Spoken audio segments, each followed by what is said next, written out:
noches a todos, ¿cómo están? Hoy tenemos un contenido más del módulo de cardiovascular para desarrollar. eh, Casi que uno de los últimos probablemente.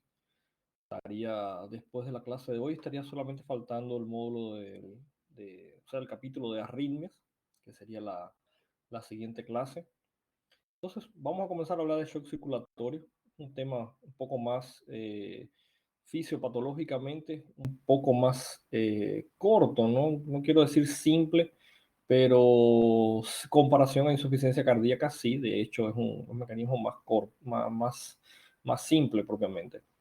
El shock circulatorio por concepto, inclusive, si toman en consideración los presentados por el PORT, tanto en el capítulo de insuficiencia cardíaca como en el capítulo de shock circulatorio, vemos conceptos relativamente semejantes, o podemos resaltar algunos aspectos como es el concepto básico de la falla circulatoria y la incapacidad, también llamada incapacidad circulatoria, y finalmente la hipoxia de los tejidos. Tanto en la insuficiencia cardíaca como en el shock circulatorio, de hecho, vemos un componente semejante en ese aspecto. Obviamente vamos a ver una gran diferencia en el desarrollo de la patología, ya que de hecho la insuficiencia cardíaca congestiva, ella es de larga evolución, como vimos anteriormente. Algunos cuadros pueden ser más largos, otros más cortos, pero existen una serie de compensaciones o adaptaciones, si prefieren, en la insuficiencia cardíaca, que de hecho carecemos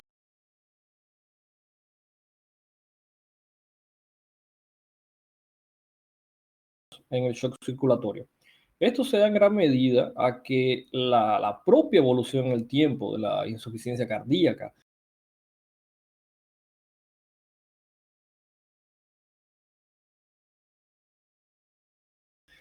acaba desencadenando estos mecanismos como una manera de intentar compensar el efecto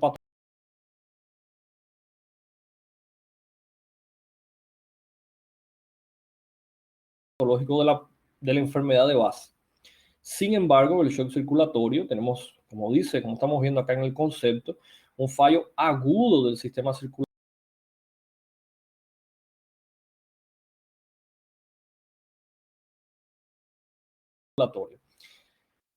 Realmente, este fallo agudo es cardiovascular,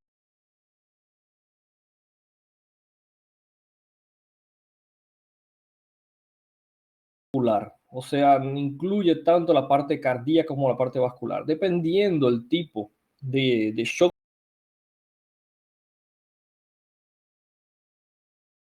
circulatorio que vamos a presentar. Todos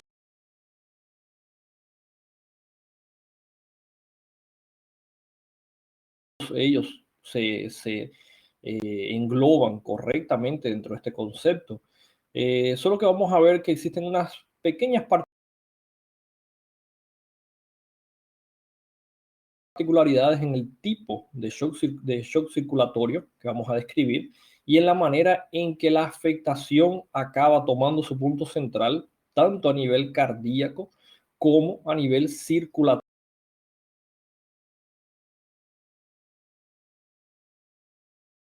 vascular propiamente. El problema es que ambas situaciones vemos de forma semejante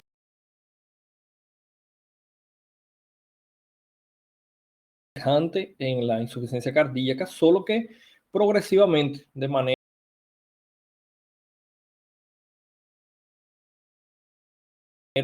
evolutiva. Obviamente esto acaba conllevando a los mecanismos de adaptación que hablamos anteriormente. En esta clase de shock vamos a ver que algunos de ellos los podemos considerar, algunos de ellos suceden, pero generalmente no, como el caso del remodelado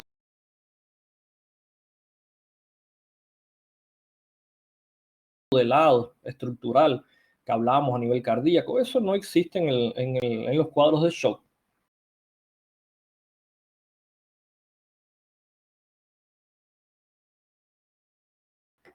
¿Por qué? Porque simplemente, como dice el concepto, es un fallo agudo, es un proceso súbito. Aquí no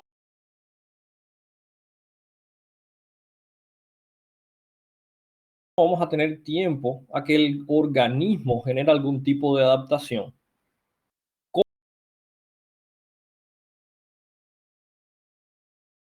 Compensación.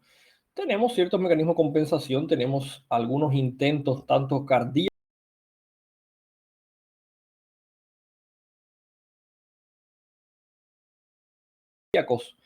vasculares, incluso endocrinos, para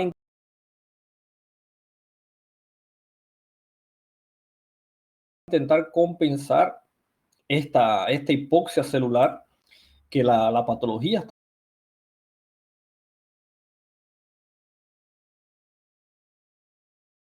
está desencadenando. Sin embargo, la utilidad que van a tener estas compensaciones va a ser realmente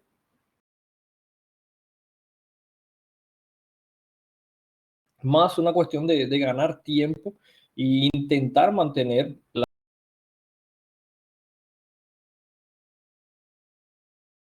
la perfusión en los famosos órganos diana, los famosos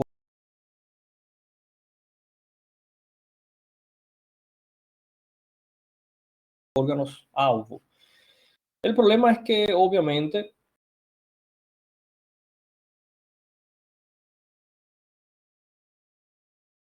esto solo retrasa lo inevitable. Los cuadros de shock, ellos van a pasar por fases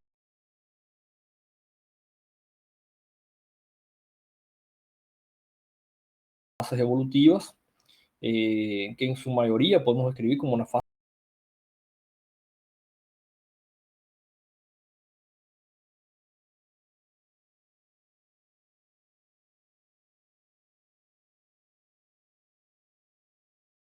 inicial, una fase ya compensatoria y finalmente ya un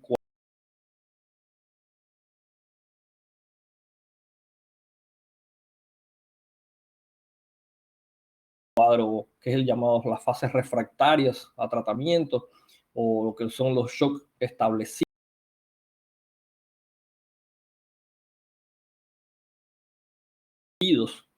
o shocks irreversibles. Esas fases evolutivas, vamos a verlas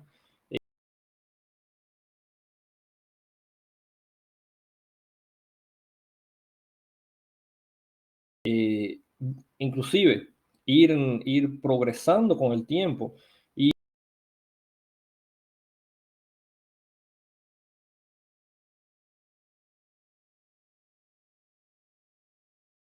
y puede incluso llegar a variar dependiendo de la afectación primaria.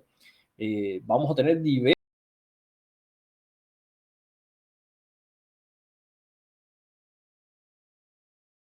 patologías, las cuales pueden ver asociadas a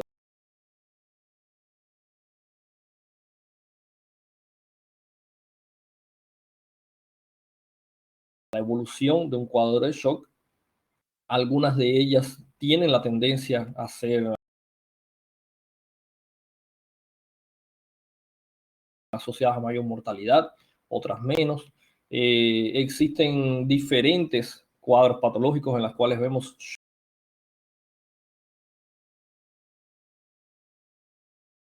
shock como complicaciones.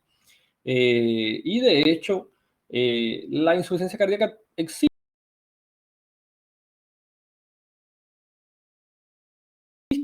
presentaciones agudas, presentaciones súbitas, son más raras, generalmente se asocian a patologías cardíacas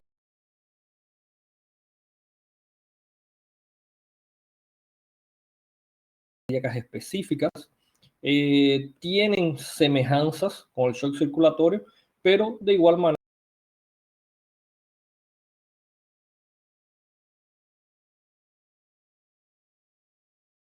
los conceptos propiamente son diferentes. ¿Ah? Entonces hoy vamos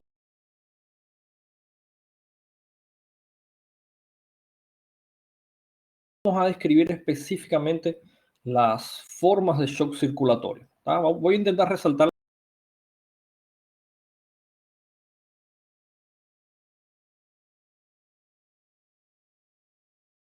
las diferencias con la insuficiencia cardíaca, que sería lo más semejante que hemos visto.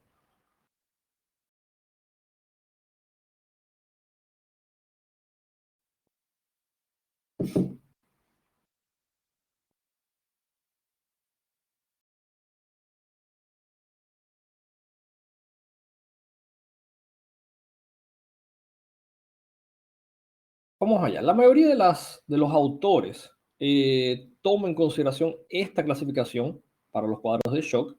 ¿Por qué digo la mayoría de los autores? Porque de hecho algunas literaturas toman una clasificación ligeramente diferente. Algunas llegan a incluir inclusive dentro de otra, a no hacer esta subdivisión en distributivo y directamente colocarlo como parte. Algunas incluyen obstructivos dentro de los cardiogénicos. Sin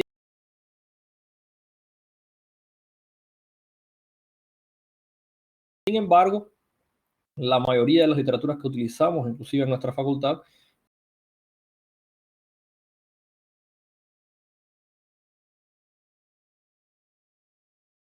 ellas toman en consideración de esta manera. Me parece que por una cuestión didáctica sería la forma más simple de describir las diferentes formas de shock. ¿Tá? Entonces, vamos a utilizar esta nomenclatura. Vuelvo a repetir, si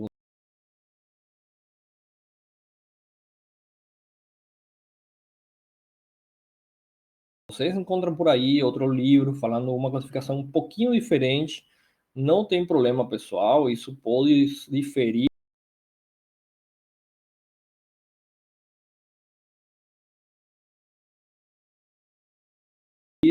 de um livro ou outro um pouquinho. De repente tem uma literatura que coloca, inclusive, tem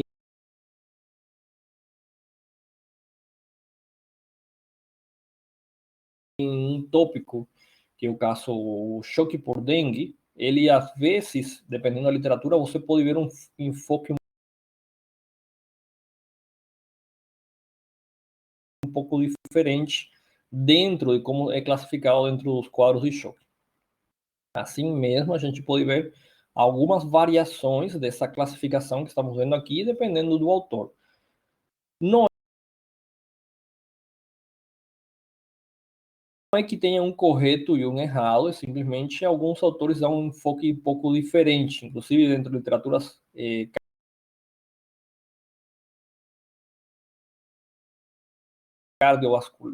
cardio, a gente pode ver um enfoque um pouco diferente.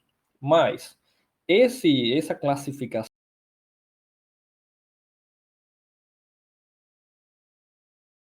é o que a gente encontra nas literaturas de medicina interna tradicionais, pelo menos o Porte, Farreiras, desculpa, Porte não, o Harrison, o Farreiras, eles trazem dessa maneira aqui, então eu preferi levar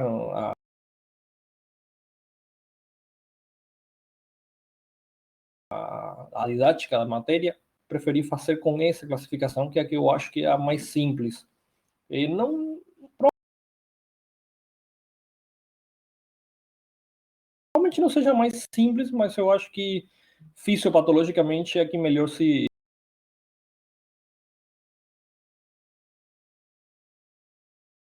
encaixa na nossa matéria, tá?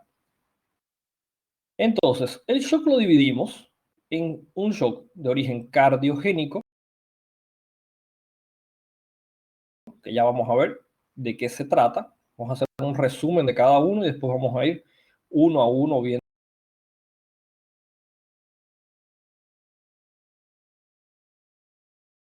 las características. Un shock cardiogénico, obviamente afectación cardíaca. Shock hipovolémico,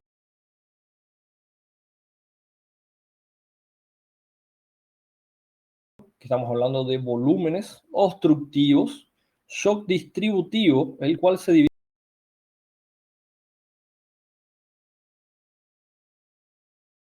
en tres subcategorías. El neurogénico, ¿ah? probablemente uno de los más raros, anafiláctico,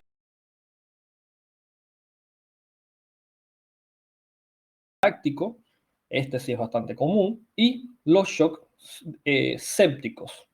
Shock séptico, de hecho, ya habíamos hablado anteriormente en una de nuestras primeras clases. De hecho, llegué a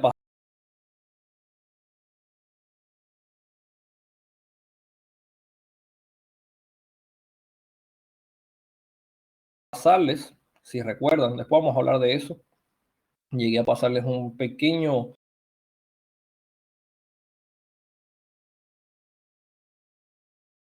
en un pequeño esquema de cómo suceden los cambios fisiopatológicos en la respuesta vascular a la sepsis. Vamos a hablar hoy de eso y le vamos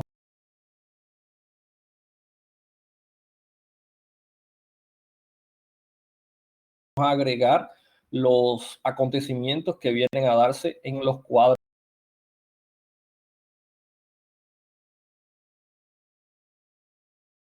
de shock. Ya vamos a evoluir a lo que sería shock.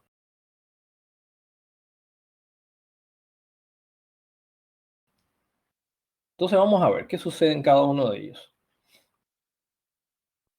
Aquí vemos nuestro clásico esquema de pequeña y gran circulación, recordando que es un sistema cerrado.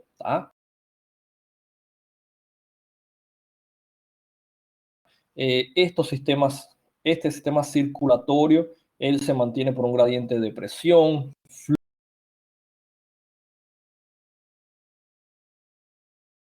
flujo constante, cambios volumétricos que pueden ser tanto originados por la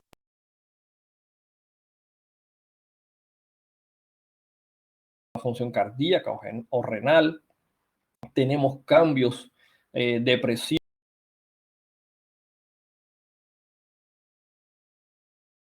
como ya hemos visto anteriormente, por los mecanismos reguladores. Solo que cuando vemos afectaciones súbitas que llevan a una tendencia a deteriorar de forma marcada parte de este aparato cardiovascular o lo que sería alguna porción de su mecanismo, vemos que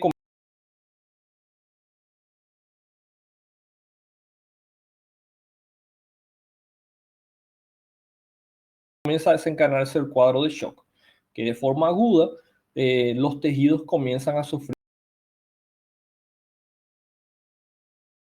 por hipoxia. ¿Tá? En las diferentes formas de shock, vamos a ver diferentes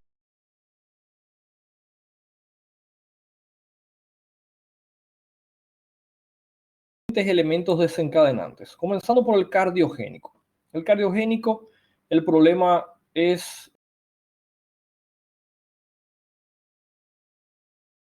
relativamente específico. En el cardiogénico el problema es el corazón, falta de función de bomba. ¿Tá? En el shock hipovolémico,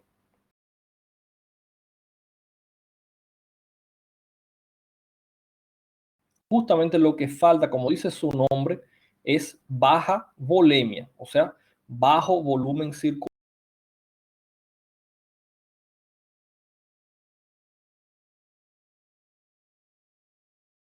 circulante. Solo que, ¿qué sucede? Esto es un poco más complejo porque tenemos diferentes formas de clasificar inclusive el shock hipovolémico. Después vamos a ver específicamente cómo sería eso. En el shock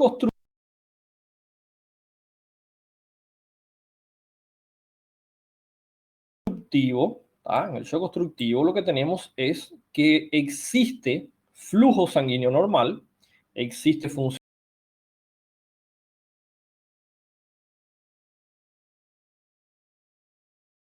de bomba normal. El problema es que de forma súbita sucede una obstrucción al flujo sanguíneo en alguna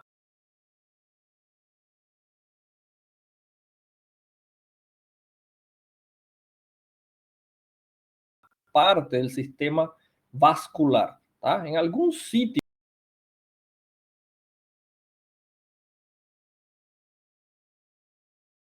de nuestro recorrido vascular sucede una obstrucción. ¿Tá?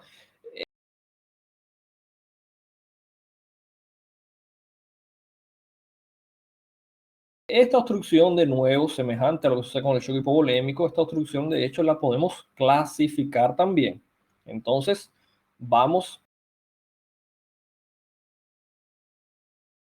a considerar hasta ahí y después vamos a describir específicamente qué sucede en las formas obstructivas.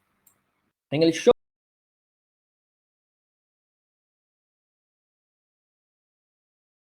distributivo, que es el que habíamos dicho que volvíamos a clasificar en un cuadro séptico,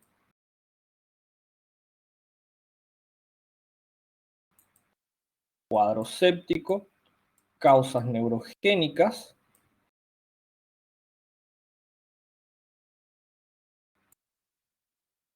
Esta causa neurogénica es un poquito más chata. Después vamos a ver qué acontece. Y finalmente, los cuadros anafilácticos.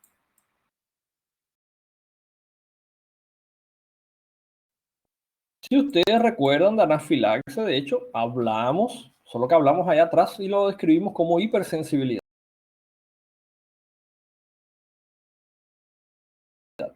¿Ah? En estas formas de shock, en estas tres formas de shock distributivo, el problema, como dice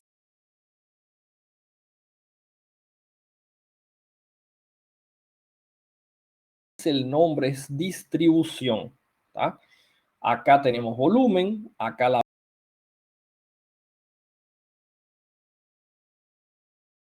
bomba cardíaca funciona, no hay una obstrucción al flujo sanguíneo. El problema es una relación entre volumen y presión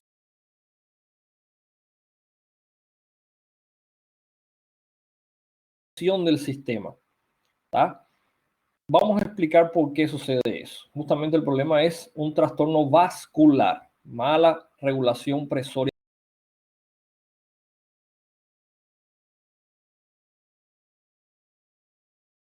vascular. ¿Tá? Solo que, ¿qué sucede? Fisiopatológicamente, es de hecho bastante diferente de lo que vemos en el cuadro séptico, en el neurogénico y en el anafiláctico. ¿Tá? Entonces, vamos a ver algunos mecanismos diferentes acá. Vamos atrás. Ahora,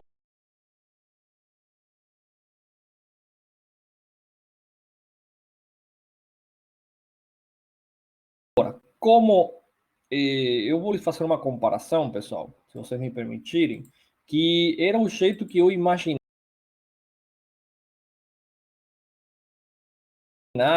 quando eu estava na escola, quando eu estava na faculdade, igual que vocês, quando era um aluno, e era o jeito que eu imaginava os diferentes quadros de choque, para, a vezes, um pouco comparando, dá para melhorar um pouquinho a compreensão de alguns aspectos, assim a gente pode entrar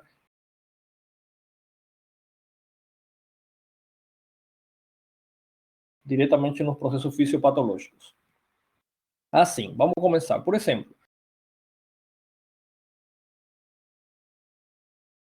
eu imaginar nosso sistema circulatório, no contexto de choque, com uma coisa bem comum, uma coisa em nosso dia a dia, que é o encanamento em nossa casa. Em casa, todos nós temos,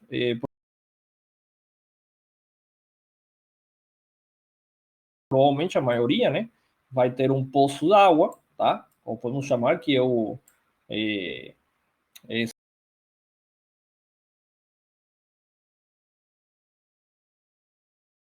seria o, como se chama? Seria simplesmente o encanamento de casa, da água corrente.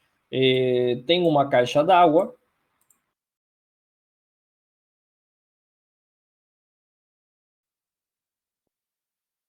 Já vou explicar aonde estou querendo chegar, não se preocupem não.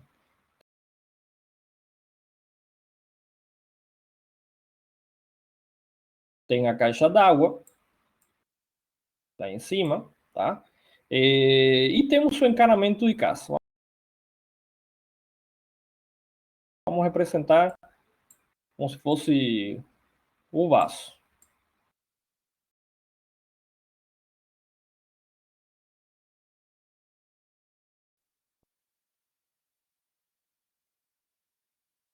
Seria nosso encanamento. O que acontece?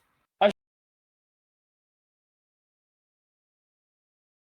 gente tem um motor temos um motor de água no poço, o qual leva finalmente água à caixa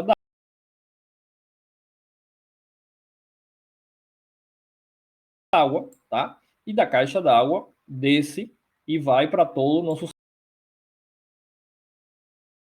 sistema, certo? Essa seria a circulação. O motor de água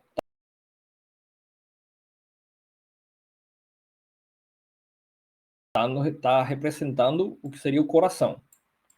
Bom, o que acontece nas distintas formas de choque? No choque cardiogênico,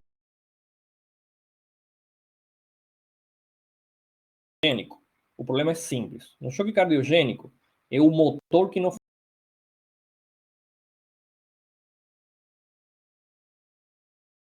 funciona, tá? Lembrem, o nosso encanamento seria sistema vascular,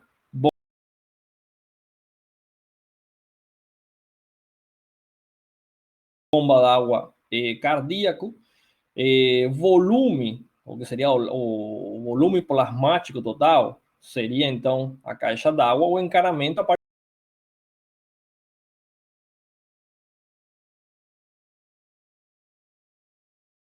vascular, tá? Água, sangue. No choque cardiogênico, nosso problema é que simplesmente o motor de água não funciona. Então, não sobe água ao tanque, não percorre água pelo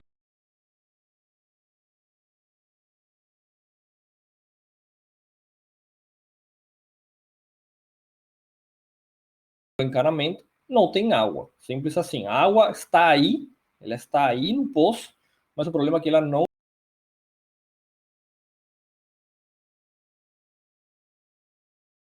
circula porque o motor não funciona. Pronto. É isso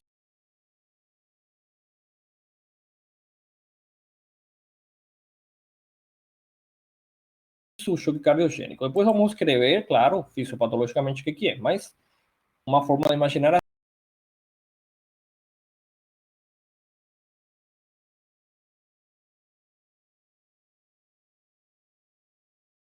assim. O choque, depois temos o choque hipovolêmico, é simplesmente que pode acontecer por duas maneiras. Ou que o poço está seco, tá? Teve muito calor e o poço secou, não tem água que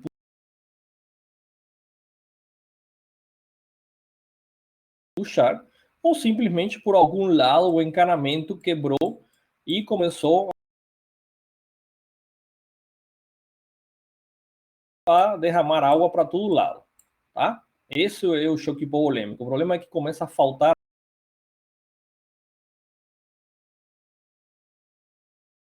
água, tá? Não tem água porque tem sequia, não tem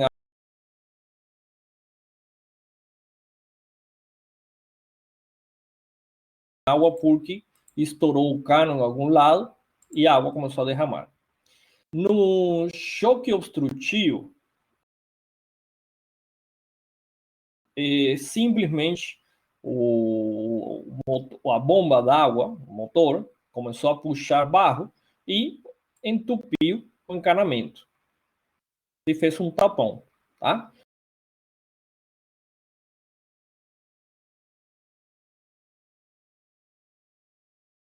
ou alguém chegou e na parte flexível do encanamento, geralmente tem depois do motor uma mangueira,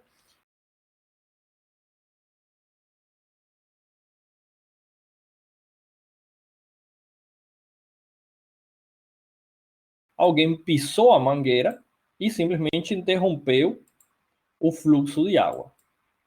Ou seja, interrompimos o fluxo sanguíneo. Esse seria o choque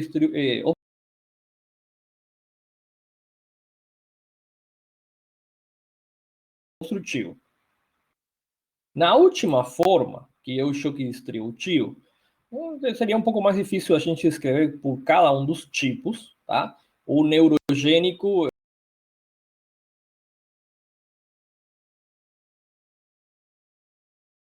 seria como que não está chegando eletricidade ao motor, digamos, uma forma de escrever.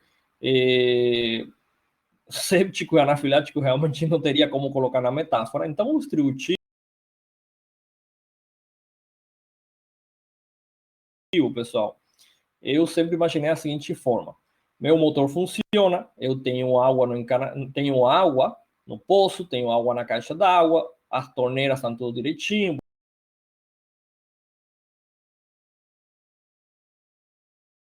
bonitinha.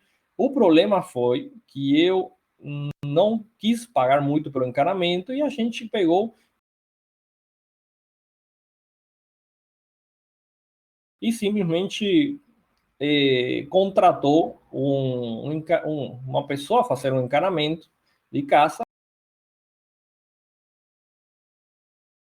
mas a pessoa não era um profissional, não era certificado. E aí o cara chegou, botou a caixa d'água a 30 centímetros do chão, o poço tem 200 metros de profundidade, botou uma bombinha d'água dessa que parece de fonte de oficina, e o cano é um cano de 30 centímetros de diâmetro, então simplesmente eu tenho tudo no meu sistema, o único que não tenho é pressão no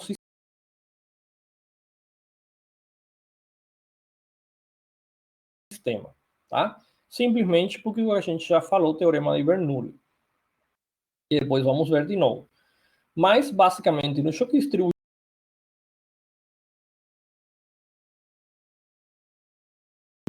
está tudo aí para funcionar, mas o encanamento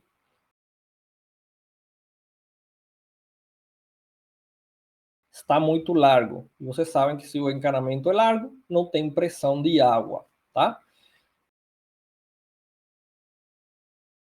Então, não sei se deu para entender, vocês vão me dizer se deu para entender ou não, mas esse era o jeito que eu costumava imaginar quando eu estava na carreira, tá? Um jeito de vocês lembrarem o que vai acontecer em cada uma das seguintes formas de choque.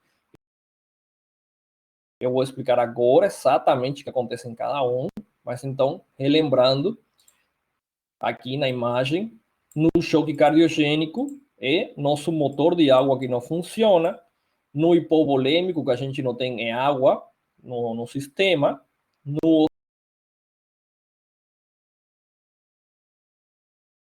obstrutivo, seria uma obstrução do encanamento, ou pisaram a mangueira, ou entrou lama num dos canos, e no distributivo, a gente contratou uma pessoa para fazer um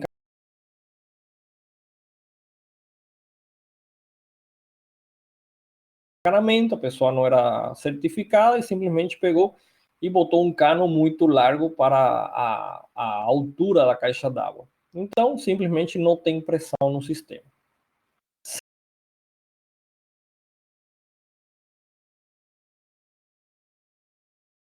Você entendeu, pessoal? De forma bem simples, tem um panorama para a gente então começar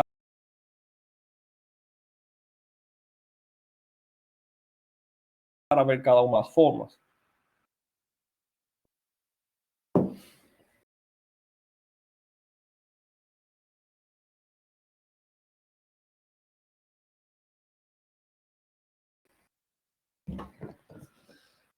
Bom, perfeito. Se entendeu, se gostaram, então tá ótimo. Já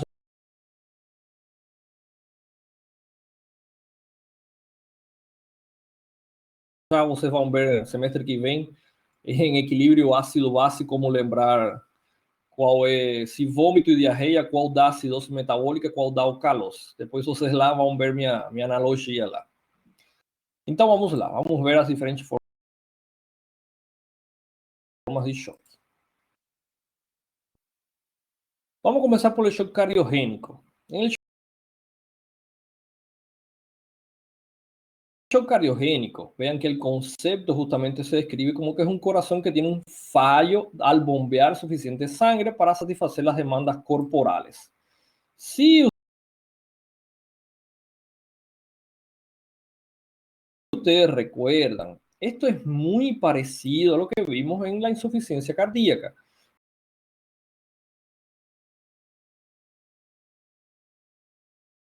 Cuando teníamos una insuficiencia cardíaca de origen sistólico, justamente lo que faltaba en el paciente con insuficiencia cardíaca sistólica era un paciente que el déficit era generalmente asociado a falta de fuerza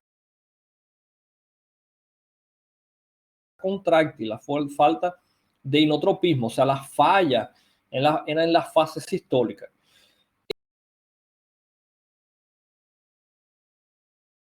Estos pacientes obviamente tienen todo en su sistema,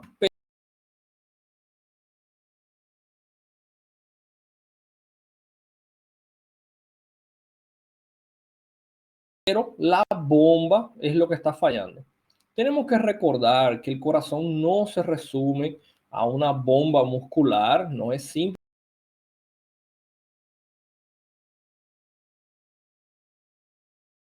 simplesmente uma bomba de água.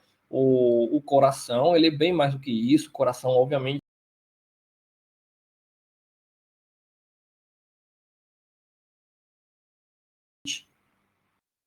sua função primária, a função essencial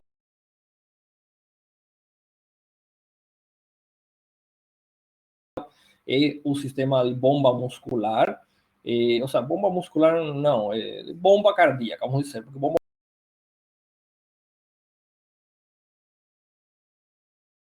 muscular geralmente se descreve a contração muscular para o retorno venoso periférico, tá?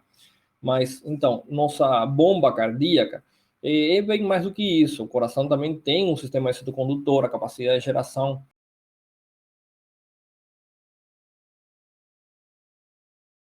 de função elétrica, a função de regulação, a liberação endócrina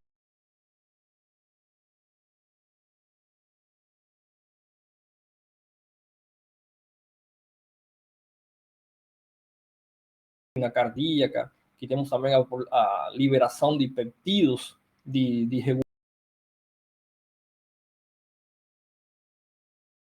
regulação volumétrica. O coração cumpre também função na regulação de pressão e volume a nível sistêmico. Então, lembrar que, na verdade, o coração é bem mais que só uma bomba.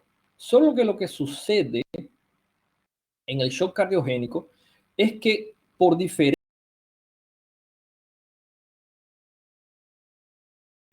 causas podemos ver una falla en la función de bomba, ¿tá?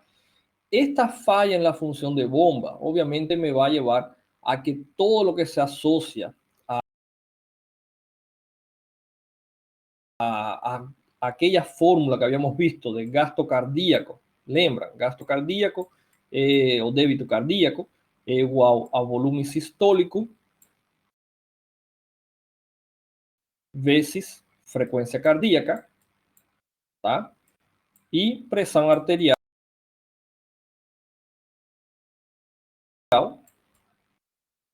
é igual a débito cardíaco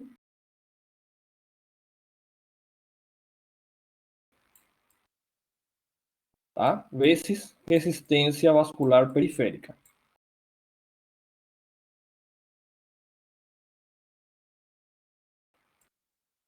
O problema é que en este paciente com choque cardiogênico, justamente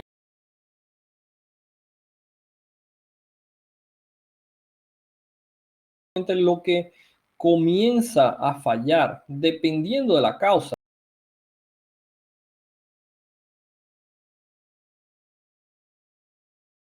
es estos aspectos o la capacidad contráctil, ¿ah?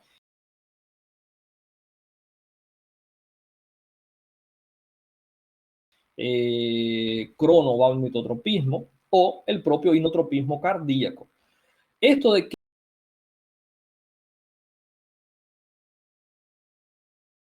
qué va a depender, si la afectación es originada a nivel de poscarga o es originada a nivel probablemente de la capacidad de latido. Esto se origina en base a la causa patológica específica, la cual me llevó a presentar el shock cardiogénico. Vean que clínicamente el paciente presenta disminución del débito cardíaco. ¿Ah? Esto es el elemento más marcado.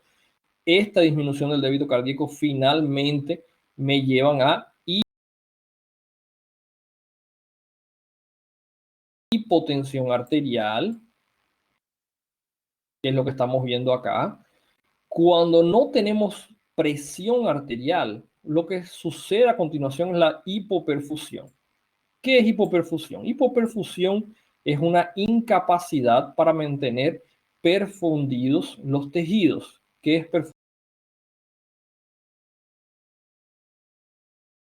perfundido? ¿Qué es perfusión tisular? Perfusión tisular, ustedes habrán visto en fisiología, histología,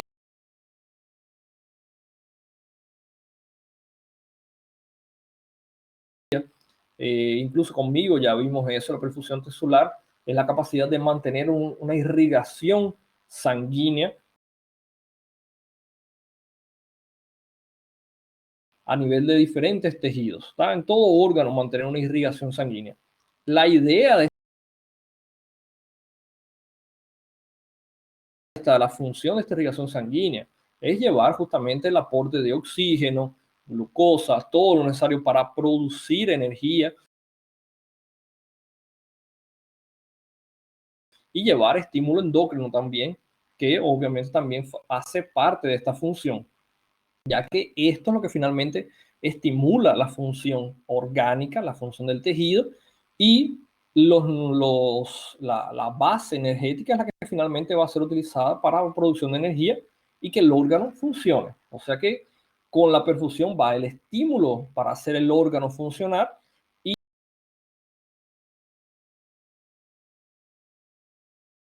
y la base, los materiales, la materia prima para que el órgano produzca el tejido y las células, obviamente, generen finalmente la energía necesaria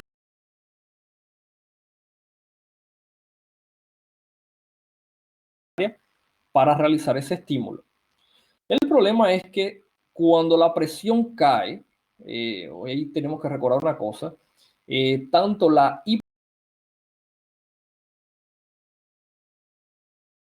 hipotensión como la hipertensión generan hipoperfusión. Importante recordar eso. En la hipertensión, recuerden que tenemos una presión muy elevada,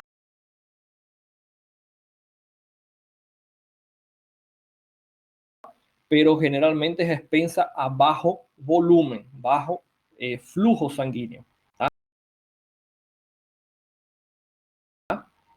Porque justamente por los mecanismos fisiopatológicos que vimos en la clase pasada de hipertensión arterial, no se logra mantener los dos procesos al mismo tiempo y de hecho uno acaba llevando al otro. Solo que la hipotensión, generalmente no hablamos tanto de hipotensión, se le da tanto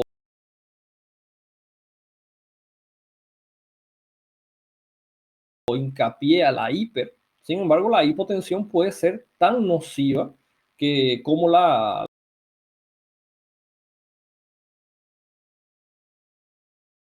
hipertensión, la hipotensión de forma súbita, ella genera hipoxia tisular, o sea, baja perfusión, baja oxigenación, disculpen. Esta baja oxigenación finalmente hace que los tejidos sean incapaces de acabar generando energía, ¿tá? Esta hipoxia, obviamente, el fallo de bomba, él, dependiendo la causa etiológica, o sea, de la etiología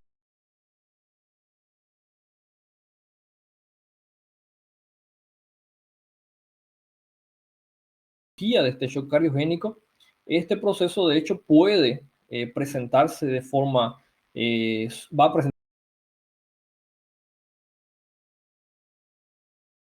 de forma súbita, obviamente, por ser un cuadro de shock. Sin embargo, puede tener diferentes grados inclusive, o sea que la perfusión puede ir perdiéndose gradualmente, ¿tá?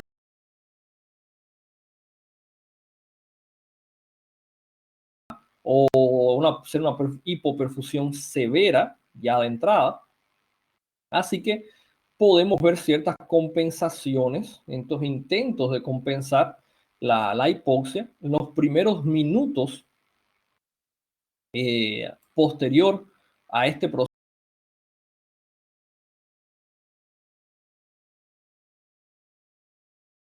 proceso, pocos minutos posterior a este proceso, ya comienza un desequilibrio funcional a nivel celular, generalmente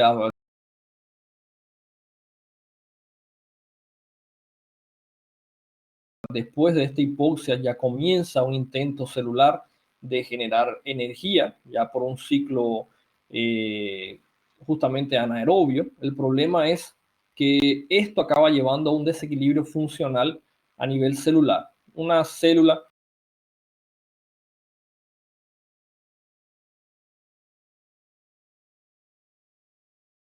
que hace un ciclo anaerobio tiene una alta producción de ácido láctico, lo cual la lleva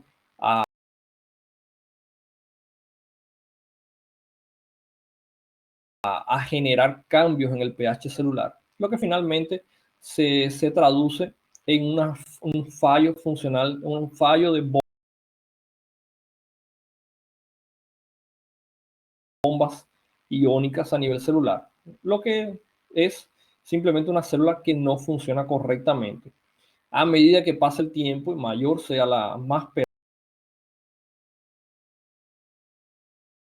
perdure en el tiempo la hipoxia celular, o sea, más perdure esta hipoxia, esta baja oxigenación, la célula y el tejido y finalmente el órgano va a cesar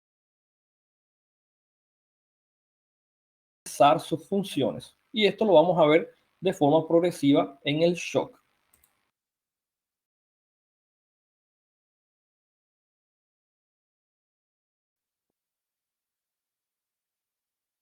Aquí tenemos las causas más frecuentes asociadas al shock cardiogénico. Vean que el primero es un infarto del miocardio. Si ustedes recuerdan, cuando hablamos de síndromes coronarios agudos y hablamos de infarto agudo del miocardio, justamente describimos que en el primer minuto de la evolución del infarto, teníamos una cosa que es llamada fallo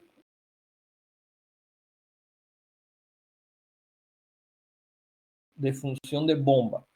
Este fallo de función de bomba, obviamente el grado de fallo funcional se asocia en diferentes niveles al tamaño del infarto. ¿Qué estoy hablando? Si vamos a fazer somente uma representação, obviamente, só para levar uma ideia, dependendo do tamanho do meu infarto, vamos supor, infarto foi só um pedacinho, foi só aqui. Isso vai me gerar um falho funcional de bomba, mas isso obviamente vai ser uma coisa restrita. Se meu infarto, um infarto grandão, esses infartos de uma rama principal coronariana, esses infartos que atingem grande parte da massa miocárdica ventricular esquerda, que atingem parte do sistema citocondutor, esse tipo de infartos, obviamente, o grado de falho da função de bomba é maior. Então, obviamente, mientras maior o infarto, maior é a possibilidade de evoluir com um quadro de choque cardiogênico, tá?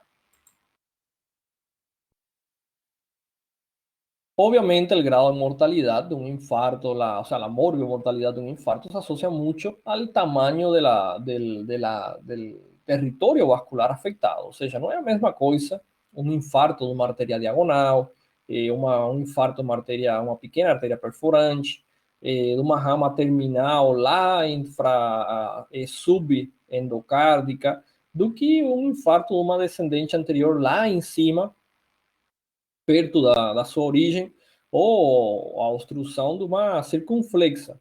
Não é a mesma coisa, simplesmente porque o tamanho da artéria interpreta um maior território vascular. Mientras maior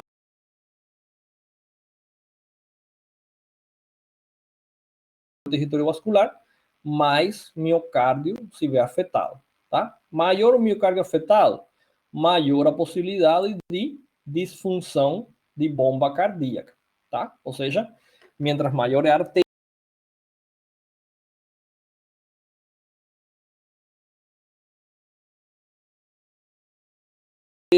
que foi afetada, maior a possibilidade de evoluir com um choque cardiogênico. Algunos infartos, obviamente tipos de infartos tienen mayores predisposiciones a esto. Generalmente los fallos de función de bomba de los cuadros de shock se asocian muy frecuentemente a algunos tipos de infartos. Los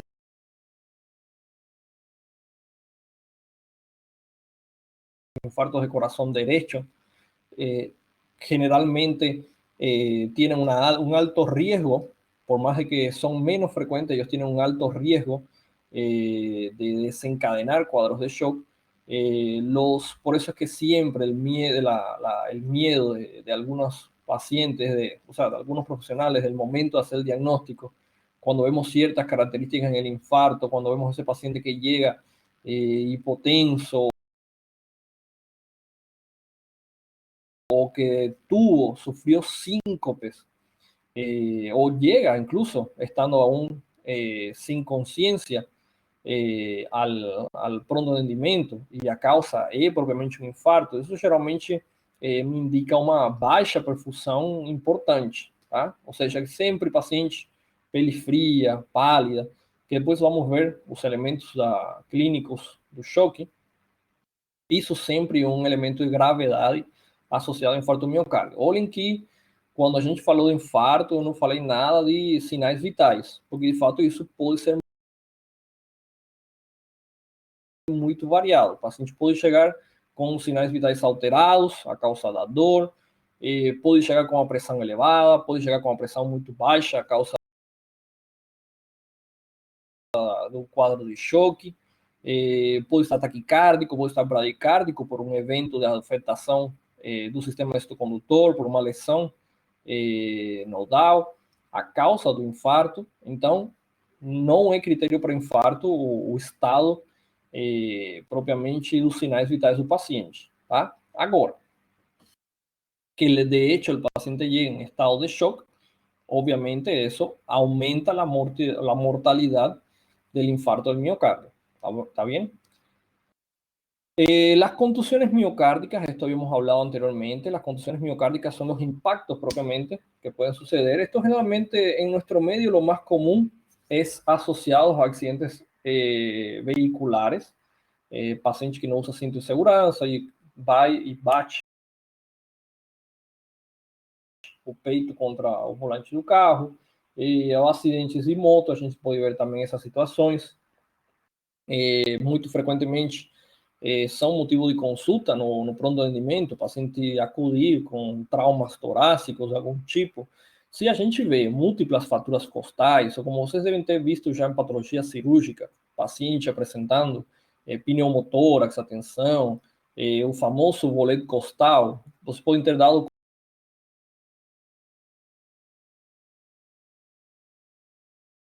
como bolete costal, ou tórax inestável, ou tórax batente. As três coisas é a mesma coisa. São quando a gente tem mais de duas costelas fraturadas consecutivas, com duas fraturas no mesmo arco costal.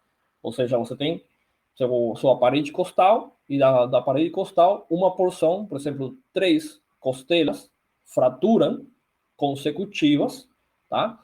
2 fraturas no arco. Por exemplo, arco posterior, arco anterior. Nas 3. Isso faz, você deve ter visto já isso em patocirúrgica, imagino, né? E a partir de trauma, ou vão ver semestre que vem, mas esse evento dá geralmente uma alta inestabilidade hemodinâmica no paciente. El bolet costal, justamente si el paciente sufrió un impacto de tal severidad que genere fracturas costales, la posibilidad de una contusión miocárdica es presente. Estamos hablando de traumas contusos, o sea, traumas que no generan perforación, no generan lesión, no generan soluciones de continuidad, es simplemente un impacto. Pero el miocardio justamente y específicamente el nodo sinoatrial es altamente, tiene una alta respuesta arritmogénica frente a traumas, ¿tá?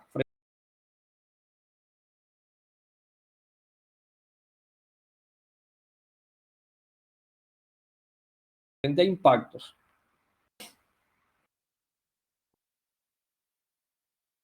Es tanto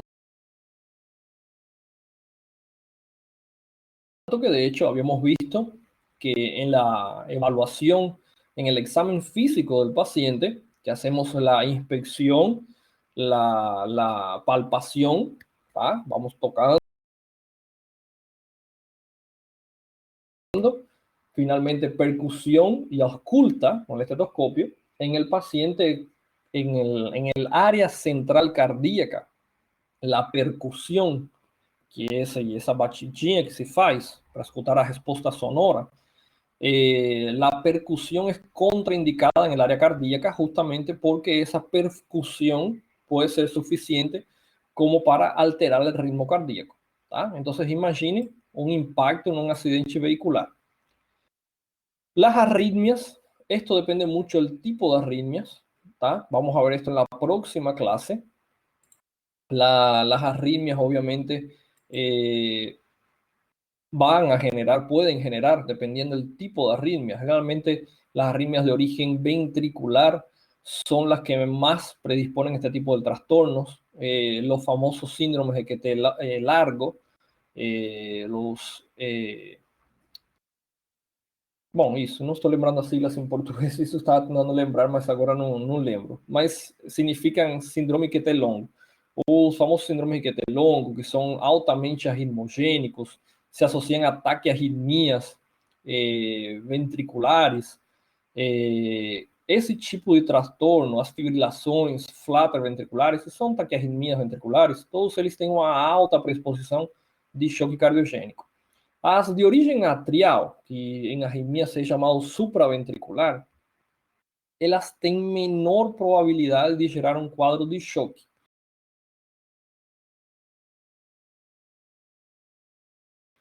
Simplesmente pela fisiologia dos átrios. Quando a gente tem um transtorno funcional no átrio, geralmente o ventrículo toma o controle da função cardíaca e a gente vê uma certa maneira de compensação. Uma arritmia, a gente depois vai ver em arritmias, dependendo do tipo de arritmia, a gente vê diferentes afetações da função cardíaca. Mas geralmente as taquiarritmias são as que alteram mais as faces sistólicas propriamente, tá? Ou seja, não, desculpem, ela aumenta a velocidade de batimento a expensas de uma diástole deficiente. Então, é um coração que não impulsiona sangue, um coração que bate muito, mas não impulsiona sangue, tá? Las cirugías cardíacas, esto puede verse asociado justamente a efectos de trauma cardíaco, de las propias arritmias que pueden originarse después de la cirugía. Cardiopatías coronarias, la misma cosa que los infartos. Los cuadros de los síndromes coronarios estables, ellos generalmente no evolucionan de esta manera, o sea que es específicamente el infarto. las miocardiopatías, tanto dilatadas como hipertróficas. Este paciente es interesante porque él va a evolucionar con insuficiencia cardíaca, lo que finalmente, en algún momento de su evolución, esa insuficiencia cardíaca va a generar un shock cardiogénico. ¿tá? Ese generalmente es el desenlace final de esa insuficiencia, cuando ya de forma súbita el corazón no logra generar más flujo sanguíneo, no logra bombear más de lo necesario para el organismo, o lo que genera es insuficiente, y nuestro paciente entra en estado de shock. ¿tá?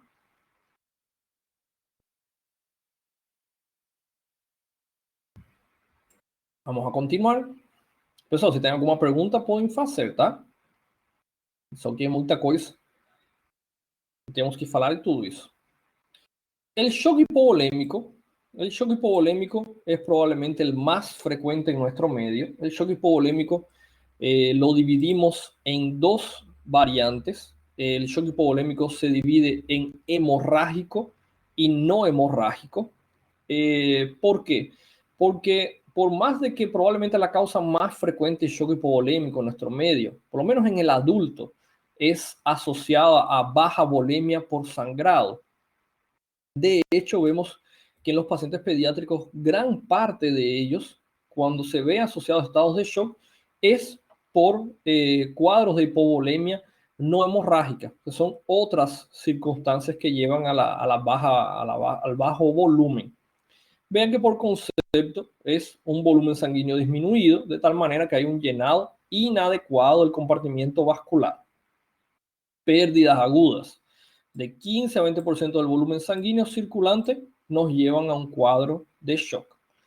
¿Qué sucede? Tenemos que recordar que la sangre la dividimos en elementos formes, ¿tá? Y plasma sanguíneo. ¿Qué sucede? Yo puedo generar un shock hipovolémico tanto por perder sangre total, o sea, perder todo esto, o simplemente generar shock hipovolémico solamente porque parte de mi plasma sanguíneo se perdió.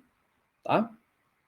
¿En qué situaciones? De hecho, como dije, el shock hipovolémico es la presentación más frecuente en nuestro medio.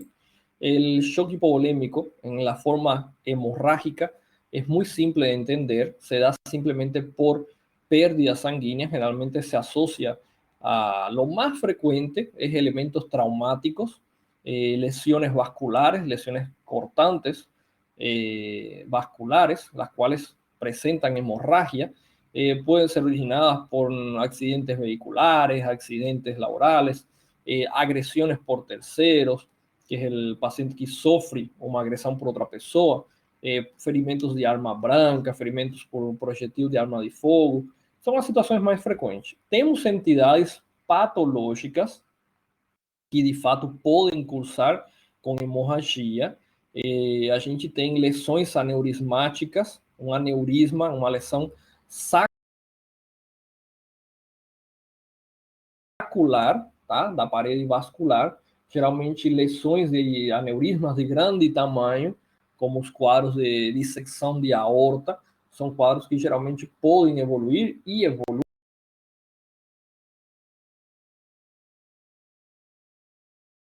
com choque hipovolêmico. Estamos falando da aorta, então é um vaso calibroso de grande volume e uma lesão nele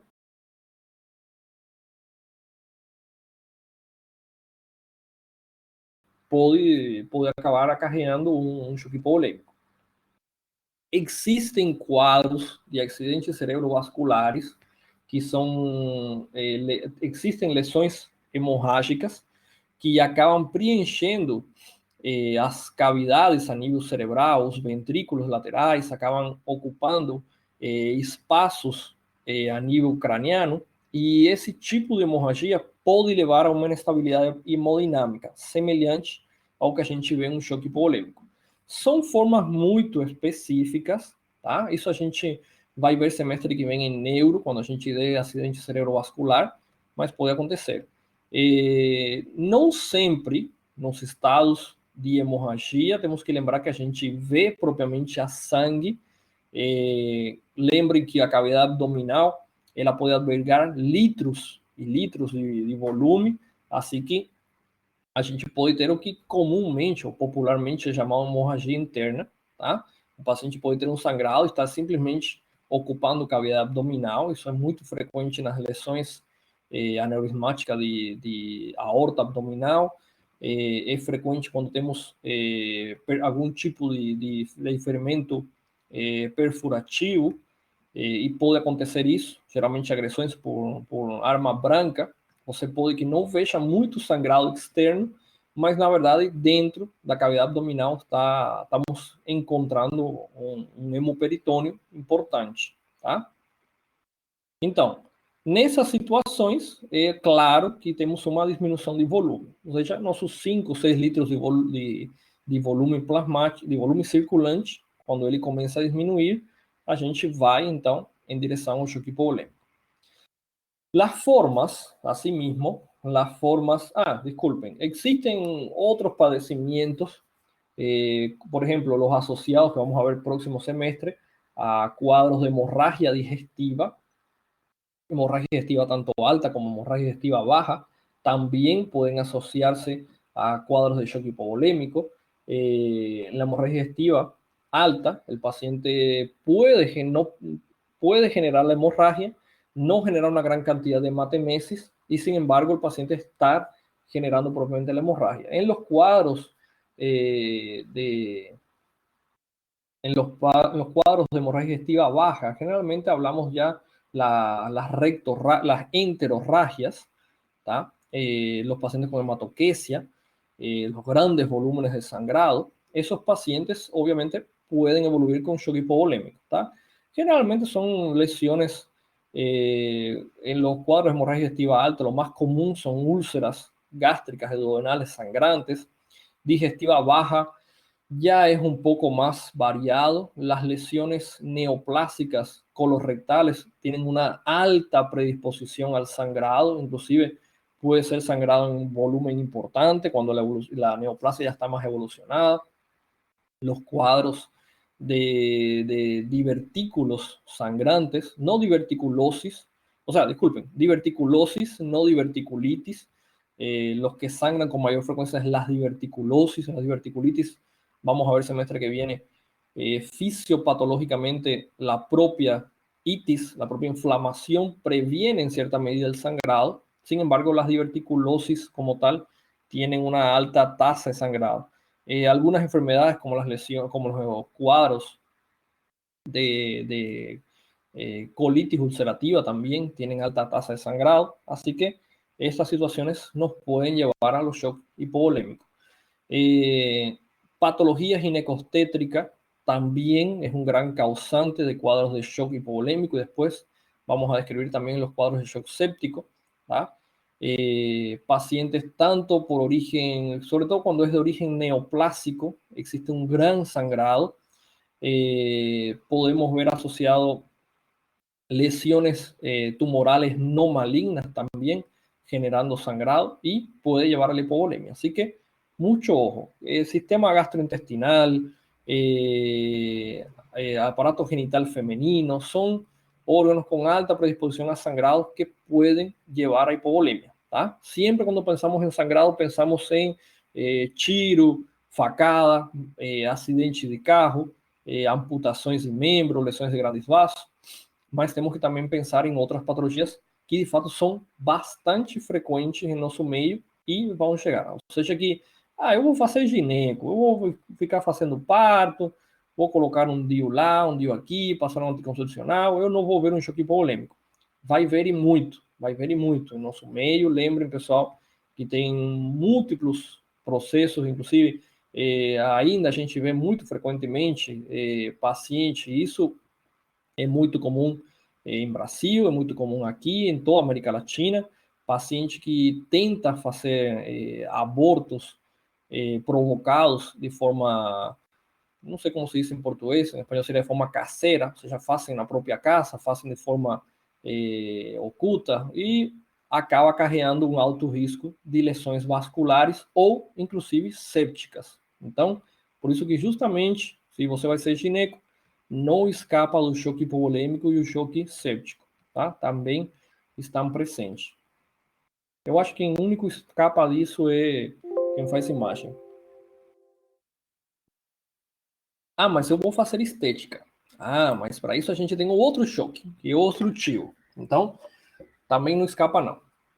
Por isso falei, só acho que o pessoal de imagem e da anatomia patológica que acaba escapando das formas de choque. El shock hipovolémico, disculpen, no hablé. El shock hipovolémico no hemorrágico, por otro lado, se debe a trastornos justamente en los cuales vemos pérdida de volumen y no por causa de pérdida de sangre, y sí por generalmente extravasación plasmática, o lo vemos asociado a eventos como vómitos y diarrea. ¿Tá? En el paciente lactante, crianças bem pequenininhas, lactantes, geralmente a presença de febre associada a uma falta de alimentação, ou seja, uma criancinha que está com febre, só febre, teve uma ou duas diarreias de posições líquidas e não quis se amamentar, isso já é um predisponente para choque hipovolêmico não hemorrágico, tá? É o suficiente. Você vai me falar, poxa, não mamou uma vez, teve duas diarreias, está com febre suficiente? No caso do lactante, sim. Paciente pediátrico é muito diferente do adulto. Paciente pediátrico ele tem uma facilidade de perda de volume plasmático de origem não hemorrágica, tá? Ou seja, facilmente ele desidrata, tá? Facilmente. Essa criancinha que você vê chorando e tem lágrimas, o choro tem lágrimas, isso é um bom sinal, isso indica isso indica que não tem propriamente desidratação, ou seja, ou é muito leve a desidratação. Uma criancinha que chora e você vê um olhinho vidroso, um olhinho que não tem lágrimas, a língua você vê que ela tem pouca coloração, não tem, parece que não tem saliva na boca, mucosas pálidas, tá? Ressecadas, uma pele que você puxa a pele do nenenzinho, você vê que ela fica, parece que fica a terra quando tem sequia. Isso são sinais de desidratação, isso é o predisponente para o choque. Tem que tomar cuidado que provavelmente você já está entrando e paciente pediátrico, a progressão é muito rápida e a gente não vai ver algum dos elementos que vemos no adulto. Então, essa criancinha que agora está chorando, com o olhinho seco, boquinha seca, a pele quebradiça, a gente puxa a pelinha do abdômen está quebradiça,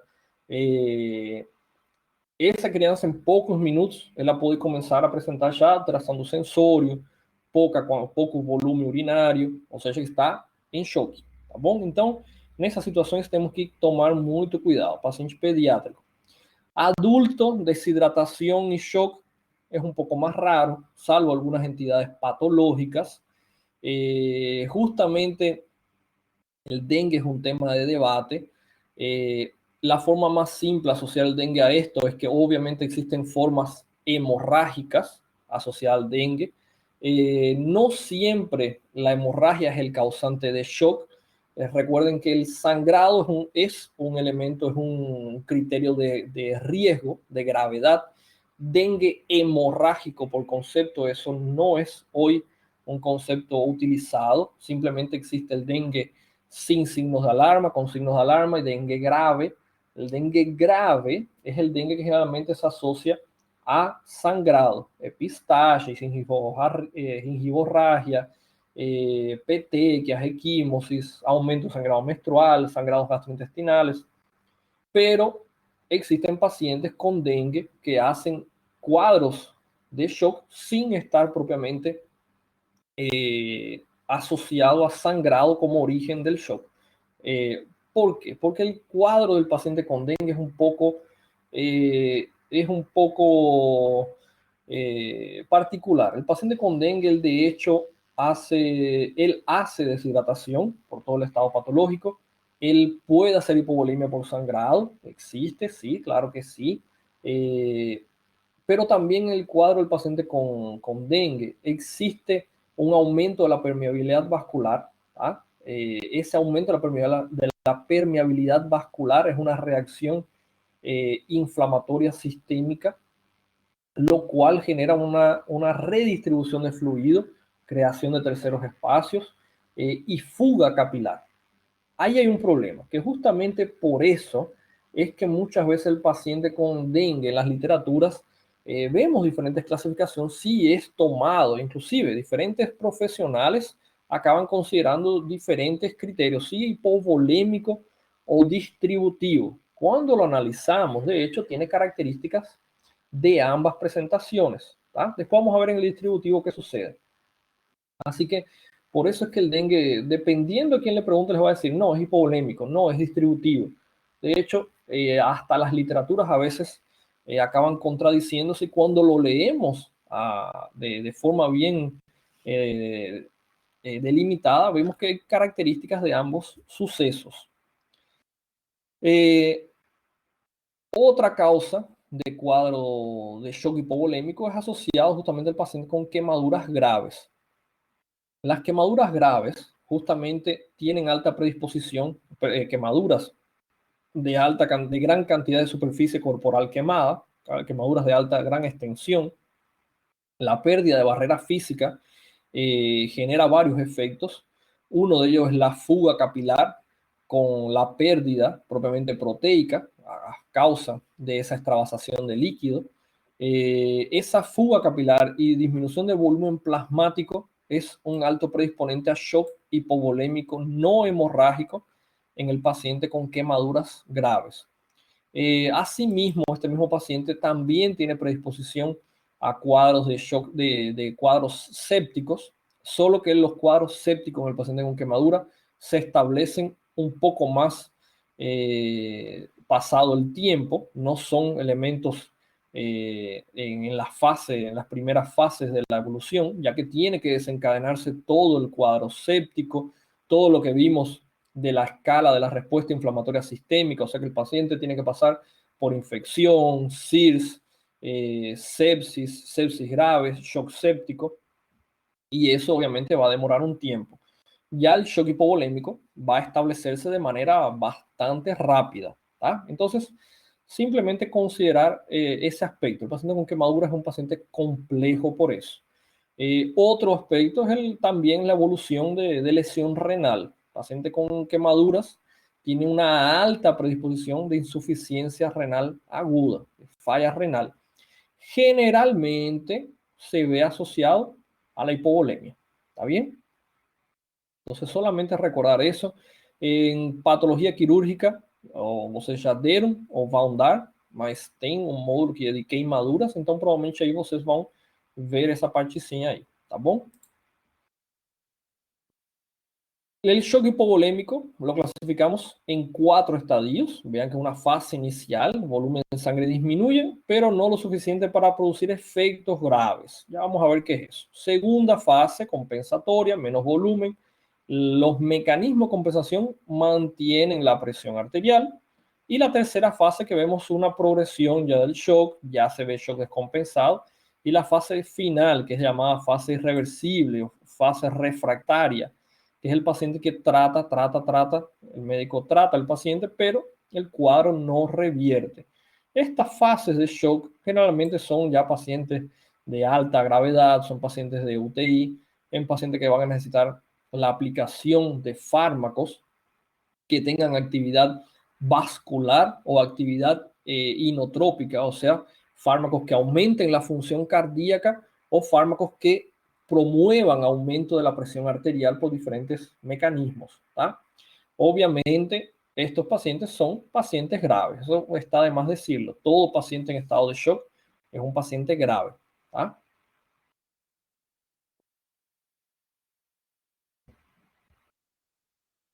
Vamos a continuar. Los mecanismos compensatorios que vamos a ver son semejantes, como les había dicho, a lo que veíamos a nivel del paciente con insuficiencia cardíaca. Vean que generalmente la manera más simple de dividir los mecanismos que vemos en el shock son dividirlos en... Vamos a escribir primero la parte, la presentación, y ahí voy a escribir qué sucede en cada uno. Existen dos formas de dividir la sintomatología del paciente con shock. Síntomas iniciales y síntomas tardíos. Y ojo, porque esto ya había algunas literaturas que vienen con una información medio particulares. Y es que a veces no se toma en consideración una cosa, que es el tiempo de evolución y el grado de lesión.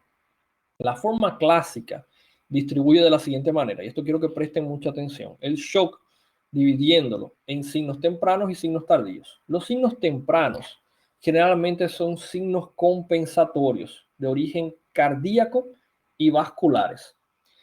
Esos signos tempranos se asocian a taquicardia, para aumentar la frecuencia cardíaca, aumentar el débito cardíaco, ¿tá? Y vasoconstricción periférica. Estos mecanismos, ¿qué es lo que nos van a dar? Un paciente con taquicardia y un paciente con la piel pálida y fría, ¿tá? La hipoperfusión periférica se traduce justamente por un paciente con piel pálida, fría y aumento del tiempo de llenado capilar. ¿Qué es el llenado capilar?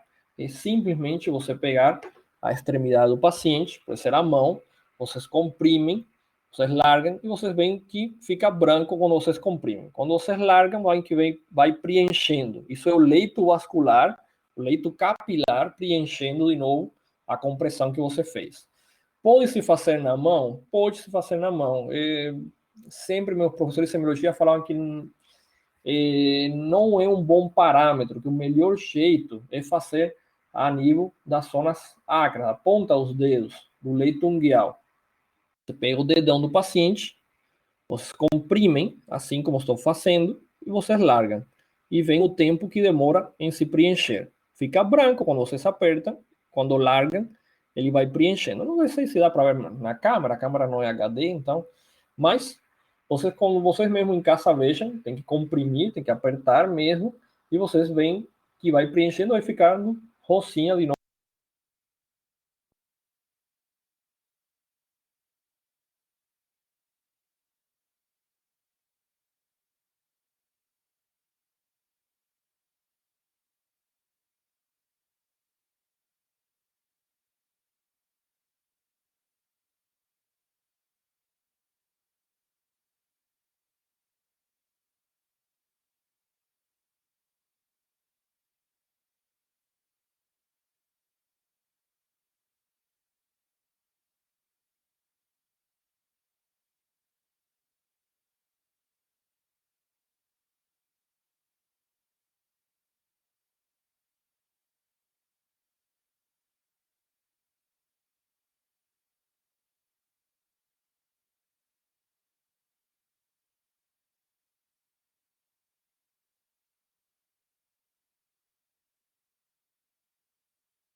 Oi, pessoal, tá me ouvindo agora? Não sei o que que houve, simplesmente meu computador não desligou. Tinha bateria, tinha tudo, não sei o que que houve.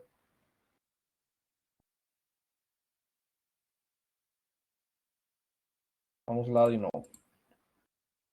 Tava falando de preenchimento capilar.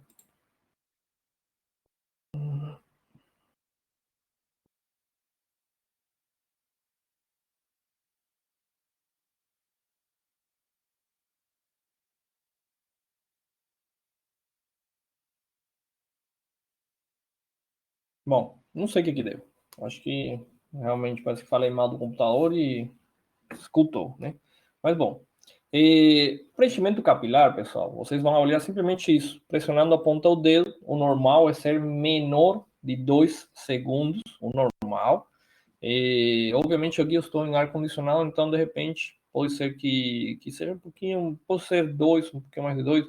Então o ar condicionado sempre é um fator. O frio ele gera vasoconstrição periférica, então não é um bom meio para avaliar preenchimento capilar. Mas sempre a gente tenta do mesmo jeito, tá?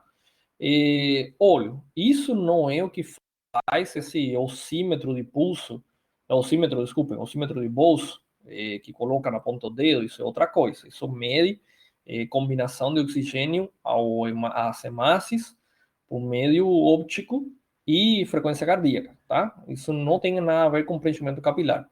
Paciente com baixo preenchimento capilar, de fato, vocês podem pegar esse aparelhinho e jogar fora, não vai servir para nada. Assim que paciente com choque, a maneira antiga, a maneira tradicional é a maneira que faz médico raiz.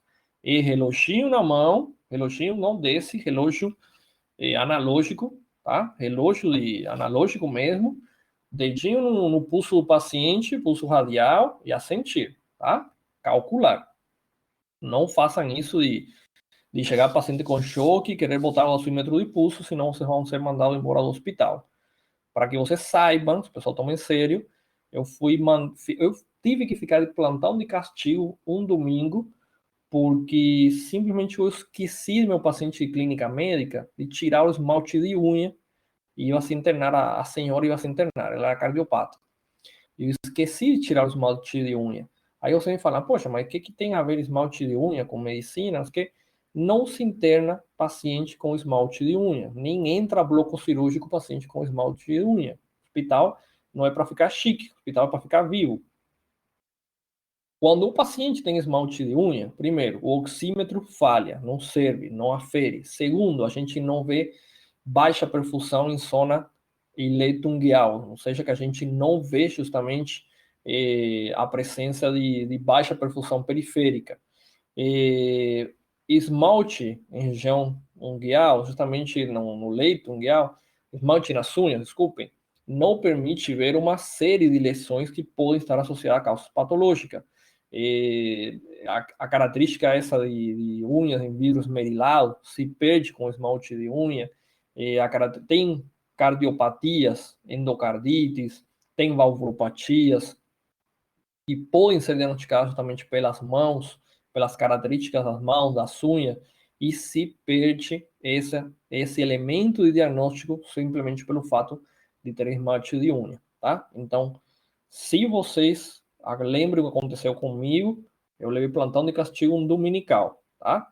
Ou seja, que um domingo que não era meu plantão, a gente plantão era 30 horas, eu tive que ir e ficar desde o domingo, 7 horas da manhã, até segunda-feira, meio-dia, só por esquecer de tirar esmalte. Então, quem já trabalhou na área de enfermagem sabe a importância disso. Então, por eso, estos pacientes tenemos que evaluar la perfusión periférica. En el caso del shock cardiogénico, hipovolémico y obstructivo, vamos a ver la misma característica de piel fría pálida. En el distributivo no, en el distributivo vemos lo contrario, piel probablemente rosa y caliente, o sea, una piel de coloración más intensa, parece que ele está com as bochechas coradas, tá? Mas na verdade é por vasodilatação. E a temperatura elevada pode estar associado à febre, a causa hipertermia pela sepsis, tá? Num choque anafilático, a gente também pode ver o aumento de temperatura do paciente, assim que, no caso hipovolêmico, distributivo e obstrutivo, hipovolêmico, cardiogênico e obstrutivo é pele fria pálida. No distributivo, em todas suas formas, a maioria delas, é pele quente rosa, tá? Uma coloração. A pele parece que o paciente parece que pegou bronze. O paciente parece que está bem. Você olha assim e fala, nossa, está bem demais. Saiu da praia. Não, aqui está com quadro de choque distributivo.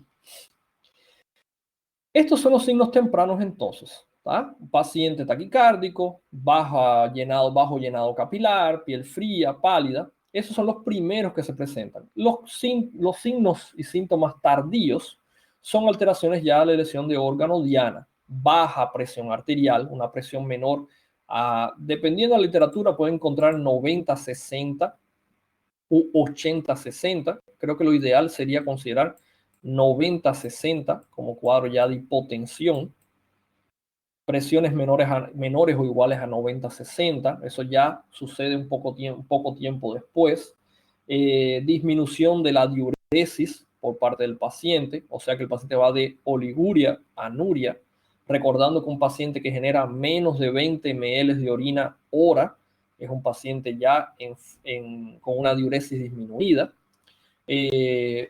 Podemos ver en el paciente alteraciones. Obviamente, eso sería un signo de fallas en la funcional renal y obviamente la presencia de alteraciones del sensorio. Tá? Paciente que ele chegou no pronto-atendimento e ele estava acordado. Ele estava meio confuso assim, mas ele sabia quem ele era, onde ele estava, o que aconteceu, tinha uma ideia. Você avalia uma hora depois e seu paciente agora, ele está meio adormecido, ele não vê em si, responde mal ao estímulo verbal, ao estímulo doloroso, você cutuca ele, faz isso que faz o pessoal do SAMU, que aperta aqui, ou aperta o mamilo, ou aperta o polegar, e o paciente reage pouco, o clássico paciente hiporreativo. Essa diminuição do estado de consciência, paciente que chega consciente e de repente fica, em pouco tempo, fica letárgico, isso é uma falha funcional circulatória. Isso é choque se estabelecendo. O que vocês não podem permitir é ele se estabelecer na sua frente. O importante é reconhecer os sinais tempranos. Ou seja, o paciente chegou, sofreu uma agressão por terceiro, foi assaltado, a coisa mais comum do mundo, né? Dependendo de onde você esteja. E esse paciente que chegou com sangrado, você avalia ele, já está taquicárdico, você sente a pele fria, vê ela pálida, o preenchimento capilar diminuído. Olha, esse paciente está a caminho de um choque já, tá? Então, muito cuidado com isso.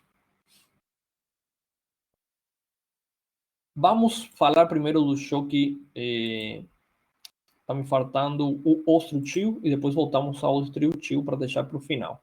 Aqui. El shock obstructivo, disculpen, vean que describe una forma de shock circulatorio resultando de la obstrucción mecánica del flujo de sangre circulante. Esto puede ser a nivel cardíaco, vascular pulmonar, grandes vasos, ¿tá? Puede ser arterial, puede ser venoso. Entonces, para shock obstructivo tenemos muchas causas asociadas. La forma más simple de pensar en el shock obstructivo es que la causa puede estar o dentro del vaso, la obstrucción, o la obstrucción por afuera y esmagar o vaso. Tá? Por quê? Choque obstrutivo pode se dar por evento tromboembólico, tá? Por evento embolizante, seja a causa que for, mas também pode ser por evento compressivo, ou seja, pneumotórax a tensão, pneumotórax aberto, quadro de taponamento cardíaco, isso a gente já falou, transtorno pericárdico, não vou voltar a repetir para não perder tempo.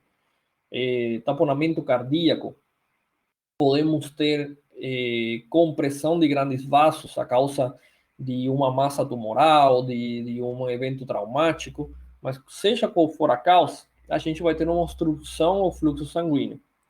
Em eventos de neumotórax a tensión, neumotórax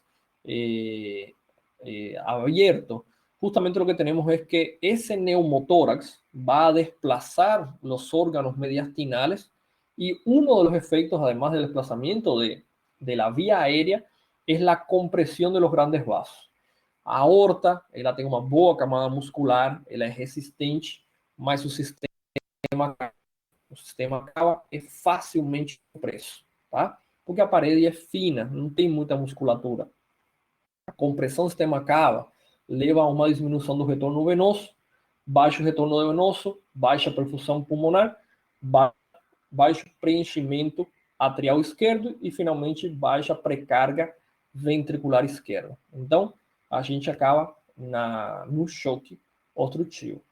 No caso que é um dos mais frequentes, o choque cardiogênico, a gente já falou, não quero simplesmente repetir para não ficar muito densa a aula, mas o choque cardiogênico a gente tem um preenchimento do saco pericárdico, no caso pode ser de origem tanto hemorrágico como não hemorrágico.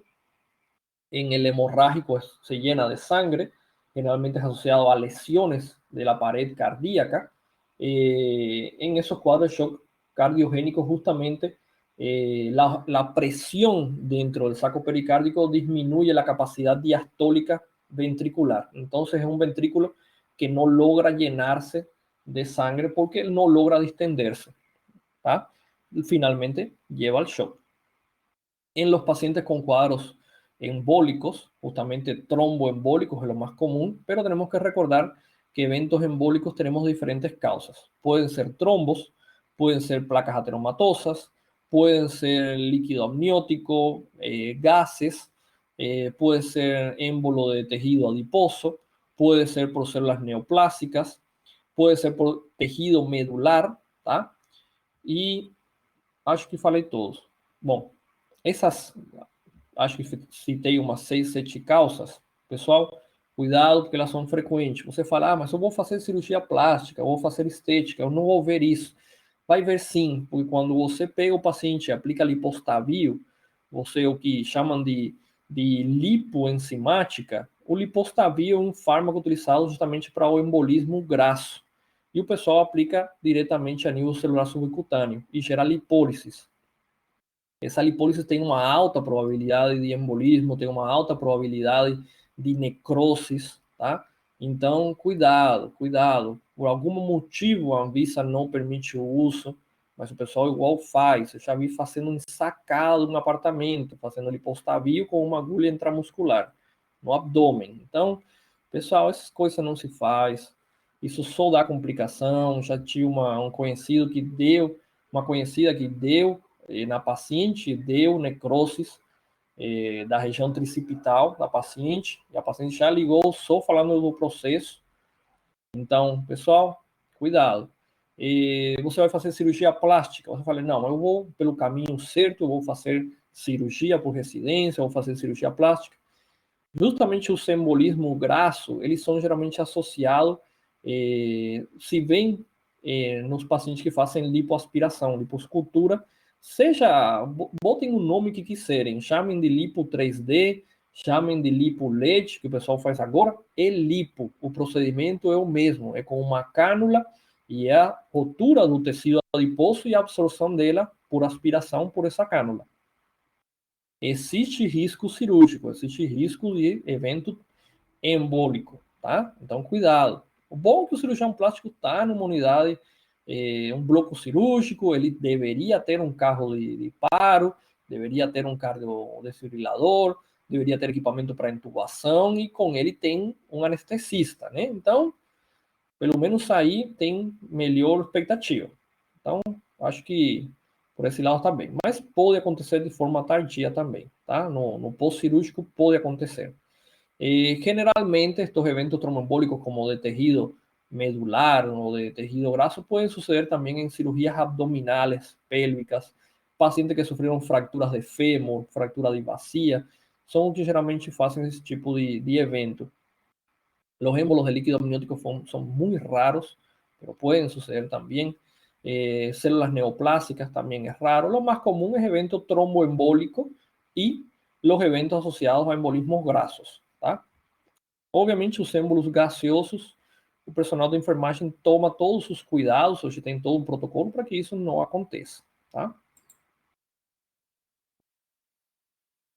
Vamos, então, ao choque distributivo. Entonces, el obstructivo es simple. El obstructivo es compresión vascular. En el distributivo, aquí ya tenemos otra situación. Aquí hay volumen de sangre, la bomba funciona. El problema en el distributivo es mala distribución. Y el punto clave acá es vasodilatación. Recuerden teorema de Bernoulli, mientras mayor el diámetro, menor la presión, menor la velocidad. ¿Ah? Justamente a causa de eso, el paciente con shock distributivo, él acaba generando esa hipoperfusión tisular. Tenemos tres formas. Neurogénico, generalmente se asocia a lesiones, lo más común, lesiones raquimedulares. Estas lesiones generan, cuando existe una lesión del sistema autónomo, sobre todo sistema simpático, nuestros vasos sanguíneos generan de forma refleja vasodilatación por cese de la estimulación simpática. Recuerden que los nervios simpáticos generan liberación de noradrenalina en formato, es el mismo químico, solamente que ahí actúa como un neurotransmisor. Es captado por los receptores alfa simpáticos vasculares, los cuales generan a mayor estímulo, generan vasoconstricción. Ou seja, mais estimulação simpática, mais noradrenalina pelo nervo simpático, mais contrai o vaso, mais fecha. Menos noradrenalina pelo nervo simpático, mais vai dilatando o vaso. O vaso vai perdendo seu tom vascular. Por eso que el Guyton describe activación y desactivación de la activación, porque nos vasos sanguíneos a gente só tem simpático. Então é que nem dirigir um barco. Você tem acelerador, mas não tem freio. Você acelera e tira o pé do acelerador e espera que o efeito da água vai parando o barco, tá? Quem nunca dirigiu barco, então não vai entender a analogia, mas quem já dirigiu um jet ski, barco, jate, o que for, aí então vai entender, tá? Justamente a causa de esto, generalmente se asocian más a lesiones raquimedulares, cualquier tipo de afectación simpática, procesos tumorales también pueden estar asociados, compresivos, que finalmente generen la disfunción simpática a nivel vascular. El vaso dilata y se pierde la presión por disminución de la resistencia vascular periférica. Esta formulita que tanto ya les he mostrado, que presión arterial es igual a gasto cardíaco o débito cardíaco veces resistencia vascular periférica. Parte de la resistencia vascular periférica es justamente el diámetro vascular.